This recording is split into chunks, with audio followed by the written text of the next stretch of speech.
Bienvenidos al 7º capítulo de Desafíos Regionales, un proyecto de educación cívica que tiene por objetivo informar y educar respecto al quehacer de los gobiernos regionales. En este capítulo nos informaremos sobre los convenios de programación que acuerdan los gobiernos regionales, particularmente el gobierno regional de Valparaíso, para lo cual en primer lugar contaremos con la opinión de la calle, la visión de las personas respecto al convenio de programación. Pero antes de saludar a nuestros invitados, director, vamos con las imágenes. ¿Usted sabe lo que es un convenio de programación de los gobiernos regionales? No tengo idea qué es esa pregunta. ¿Usted sabe lo que es un convenio de programación de los gobiernos regionales? No sé. ¿Usted sabe lo que es un convenio de programación? No. Sinceramente no. ¿En dónde supuestamente se realiza esto? En los gobiernos regionales. Gobiernos regionales, los CORE. Villas, no. Absolutamente nada lo que hacen estos señores. O lo que es. Sorry. Y estamos de regreso en el set y saludamos a nuestros invitados. Esta vez contamos con la presencia del consejero regional por la provincia de Valparaíso Norte, Juan Arriagada, ex concejal por Viña del Mar y también egresado de Derecho, dirigente también de la DC de la región. Hola Elizabeth, ¿cómo estás? Gracias por la invitación. Manuel, hola, ¿cómo te va? Hola. Y los felicito por hacer pedagogía cívica, que en este caso es urgente. También contamos con la presencia de nuestro invitado permanente, el presidente del Centro de Estudios de la Región de Valparaíso, licenciado en Asuntos Públicos, Académicos y autor del Tratado de Derecho y Administración Regional, don Manuel Tovar Leiva. Hola Elizabeth, muchas gracias por invitarme al programa y estar acompañando al consejero regional Juan Arriagada, con el cual hemos sido colegas en algunas oportunidades, un gran consejero. Bueno, vamos a comenzar con la ronda de preguntas y vamos a partir con usted, consejero. Encantado. Bueno, se sabe que los presupuestos que financia iniciativas de inversión de la región son anuales y de ahí a que surja esta pregunta, ¿qué instrumento tiene el GORE para financiar estos proyectos que superan la anualidad? A ver, la verdad es que la pregunta es central y apunta al corazón del tema que nos preocupa hoy día. Sin duda alguna, todo el aparataje, ¿no es cierto?, presupuestario nacional y también regional, gira en orden a periodos anuales, ¿no? Este ritmo anual, que se entiende por la ley de presupuesto, ¿no es cierto?, la asignación a las regiones y todo lo que tú podrás adivinar, ¿no es cierto?, que es consecuencia de lo anterior, tropieza con las grandes cantidades, ¿no es cierto?, la gran inversión, los recursos, ¿no es cierto?, elevados que se requieren para algunos proyectos en regiones, y además que estos proyectos no se logran ejecutar en 1 o 2 años. Muchas veces, ¿no es cierto?, exceden hasta los 2 y 3 años. Por lo tanto, este tema de los montos y el tema de los plazos de ejecución, la ley la salva, ¿no es cierto?, la resuelve, estableciendo los convenios de programación, a través de los cuales uno le puede dar una extensión en el tiempo y puede dividir y parcializar, ¿no es cierto?, anualmente, en varios periodos, los montos que son los aportes de las instituciones. ¿Ya? Resuelve una situación que es bastante más habitual de lo que se piensa. Consejero, ¿usted cómo definiría usted un convenio de programación? Bueno, la verdad es que es bastante evidente, más allá de definiciones demasiado formales, pero es un acuerdo formal, solemne, ¿no es cierto?, y que tiene ciertas particularidades y requisitos formales también, entre el gobierno regional y un ministerio u otras instituciones del ámbito público, y a la cual también pueden concurrir privados, ojo, es un tema, para financiar determinada cartera de proyectos de inversión que se singularizan en un periodo determinado. ¿Ya? Esa es una definición bastante amplia, con otras preguntas que seguramente me vas a hacer, irá como saliendo el detalle. ¿Qué significa que el convenio sea plurianual? El convenio de programación, claro, responde, como decíamos al comienzo, a una necesidad de financiar una cartera de proyectos, ¿no es cierto?, agrupados dentro de una temática sectorial, para la cual se requiere una gran cantidad de recursos y que no se logre ejecutar en un año calendario. Por lo tanto, se le da una extensión de varios años, y plurianual significa que no se agota en el ejercicio presupuestario de un año, sino que se extiende en su ejecución durante 2, 3 o más años, que podría ser. Por ejemplo, hoy día yo presido la comisión de campamentos en el CORE, que busca la solución y erradicación de campamentos en la quinta región, que es la que más campamentos tiene del país, y el convenio de programación MIMBU, Ministerio de la Vivienda y Urbanismo, GORE, vence este año 2018. Le estamos dando una extensión, una prórroga en el tiempo, ¿ya?, hasta el año veintitantos, ¿ya?, porque de lo contrario no podríamos alcanzar. El tema es extremadamente complejo. Esto también es posible de hacer.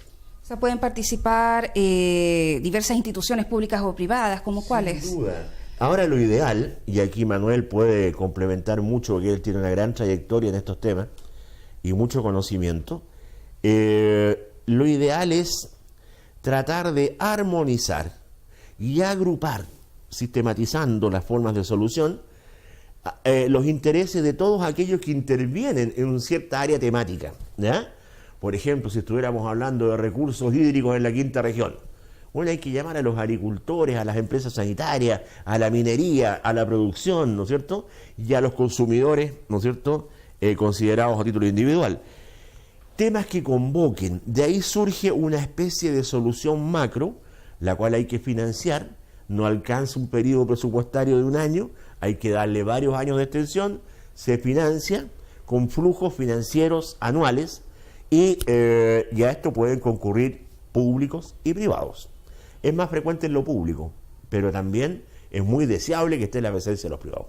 Consejero, ¿qué materias o proyectos puede financiar un convenio de programación? Bueno, la verdad es que los convenios de programación, como están concebidos en la ley, no tienen grandes limitaciones temáticas o de áreas de interés. Puede ser algo de obras públicas, de pavimentación de carreteras, de ir en auxilio de agricultores, puede ser un tema de saneamiento de agua potable y alcantarillado, que siempre tiene prioridad para nosotros. Salud.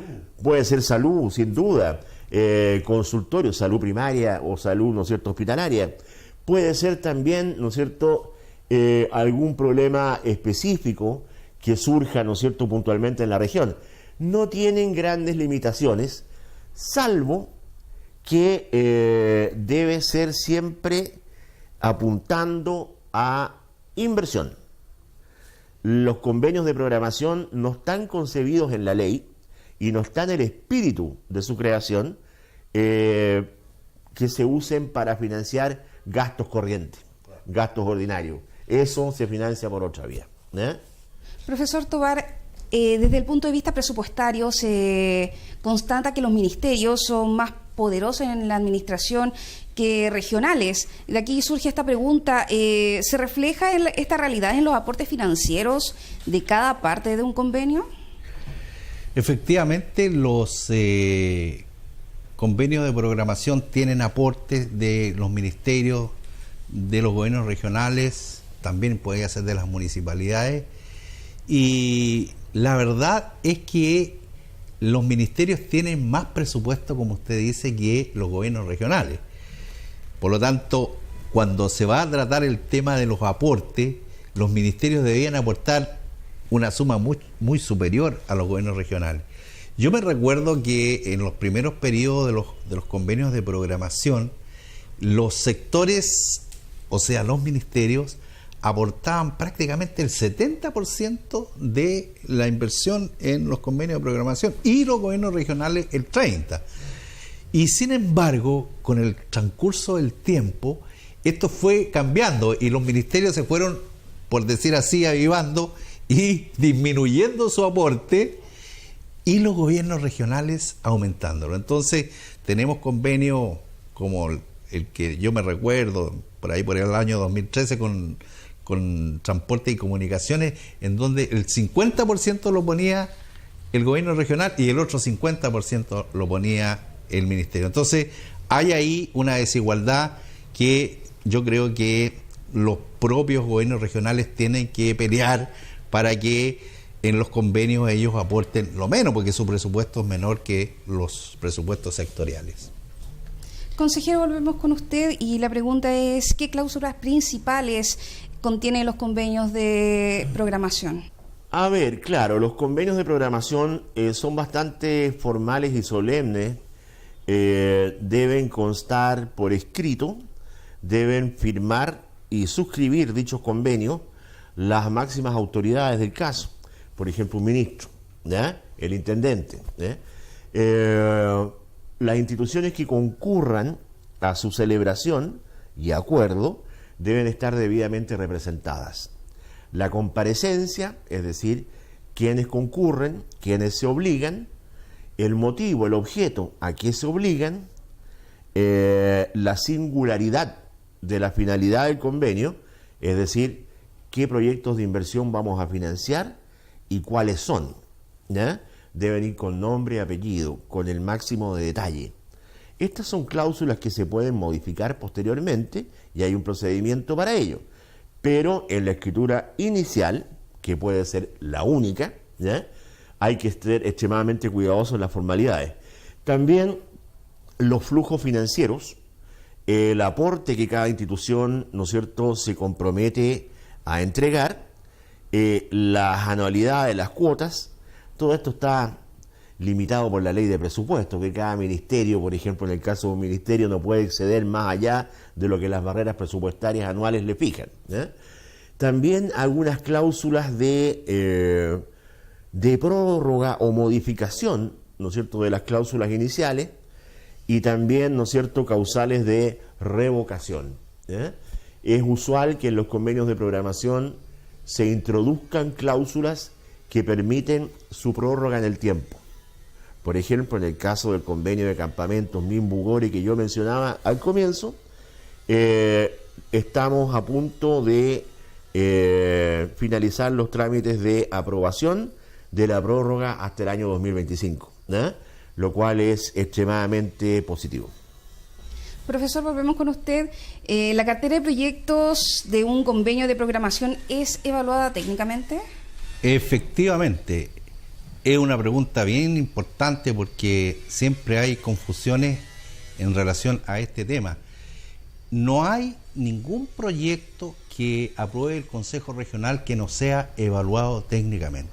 Esto, por supuesto, garantiza de que los proyectos están bien formulados, que los proyectos tienen una rentabilidad social y económica y por lo tanto hay una seguridad que los proyectos están, por así decirlo, bien hechos.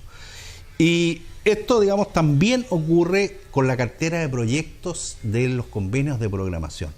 Los proyectos de los convenios, una cartera, pongámosle 30 proyectos, tienen que obtener su recomendación técnica en el Ministerio de Desarrollo Social. Efectivamente, eso es así y está muy bien, digamos, que así sea.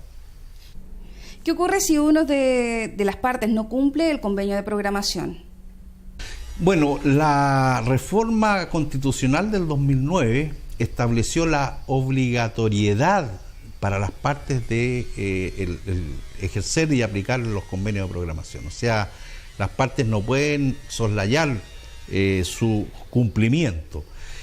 Sin embargo, las últimas reformas a la ley orgánica constitucional, que hemos hablado ya en otros capítulos de esto, establece una, digamos, excepción en el sentido que supedita los aportes de las partes a lo que decía el consejero muy bien, Juan Arragá, a lo que la ley de presupuesto le entrega o financia, digamos, a los ministerios, digamos, su determinada cartera. De manera tal que, en ese caso, los proyectos, digamos, podrían fundadamente no realizarse, pero de todas maneras reprogramarse. Eso es lo que dice las nuevas modificaciones legales que acabamos de ver, digamos, que se aprobaron en el Parlamento. Consejero, finalmente, ¿qué importancia para el desarrollo de la región usted le asigna a los convenios de programación de inversiones? Sí, es importante la pregunta. En relación al punto anterior, una salvedad, muy de acuerdo con Manuel Tovar, esto es así. Hay que decir también que en el campo jurídico, el deber, ¿no es cierto?, estamos obligados al cumplimiento del convenio, pero Chile, país de catástrofes, Chile, país sísmico, Chile, país telúrico, ¿ya? Es habitual que nos sorprenda la naturaleza. Por ejemplo, un convenio gobierno regional con el Ministerio de Obras Públicas, ¿no es cierto?, o el Servio o algo, y que una cadena sísmica rompe con la situación de realidad, destruye lo construido y avanzado, por ejemplo. Ahí lo que decía Manuel al final de la respuesta es la necesidad de reprogramar. Hay incumplimientos involuntarios y que dependen, ahí caemos un poco en el Código Civil, el caso fortuito, la fuerza mayor, ¿no es cierto?, situaciones de la naturaleza que en Chile, en materia de obras públicas, son frecuentes. Se caen los puentes, bueno, otros puentes no le apuntan, ¿ya? Y esto ocurre, ¿ya? Por lo tanto, estas contingencias imposibles de prever, ¿ya? Hay que zanjarlas por esa vía. Lo que no está, ¿no es cierto?, en la esfera del horizonte de las posibilidades reales, administrativa y jurídicamente hablando, es el incumplimiento sin causal, ¿ya? Eso no puede ser. Ahora, ¿qué importancia le asignamos a los convenios de programación? Son una tremenda herramienta para los gobiernos regionales. Permiten superar la barrera del tiempo, superar esta cosa de los 12 meses, que se traducen en menos meses, el año presupuestario, fiscal y todo lo que significa el quehacer y el ritmo ministerial. Manuel conoce muy bien ese mundo, es lento, ¿ya? Todo requiere estudios previos, factibilidades. Entonces, de verdad, en algunas obras hay que pensar en 3 y 4 años al menos. Y también, ¿no es cierto?, no solo permite afrontar grandes obras públicas de necesidad social, que el gobierno regional por sí no puede, menos en un solo año presupuestario, y hay que también pensar en el cambio y en la rotativa de las autoridades que pueden ir cambiando de criterio. Entonces yo puedo comprometer un proyecto un año, pero al año siguiente viene otro criterio, otra opinión, y queda trunco. Esto permite darle continuidad de gestión, ¿verdad? Este Consejo Regional aprueba un convenio de programación con un ministerio y hay continuidad de gestión 4, 5, 6 años, según se trate, y esto nos permite hacer región y hacer país con mayor tranquilidad. Bueno, y con esto finalizamos este nuevo capítulo de Desafíos Regionales. Muchas gracias a nuestros invitados. Muchas gracias a usted por invitarnos. Gracias, Elisa. Gracias, Manuel. Y nosotros nos volveremos a ver en otro capítulo.